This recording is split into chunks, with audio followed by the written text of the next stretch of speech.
রাশিয়ার president Vladimir Putin এবং যুক্তরাষ্ট্রের প্রেসিডেন্ট ডোনাল্ড ট্রাম্পের সরাসরি বৈঠক ছাড়া ইউক্রেন শান্তি আলোচনায় কোনো উল্লেখযোগ্য অগ্রগতি সম্ভব নয় বলে মন্তব্য করেছেন মার্কিন প্রেসিডেন্ট ডোনাল্ড ট্রাম্প।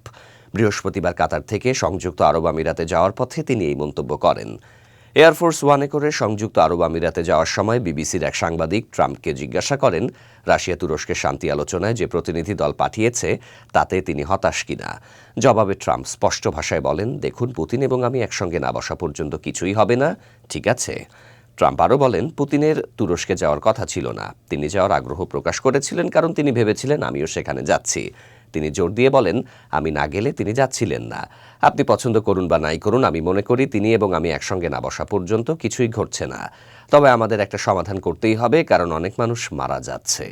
ট্রাম্পের এই মন্তব্য এমন এক সময়ে এলো যখন তুরস্কের কর্মকর্তারা জানিয়েছেন যুক্তরাষ্ট্র, রাশিয়া ও তুরস্কের প্রতিনিধি দল ইস্তানবুলে পৌঁছেছে।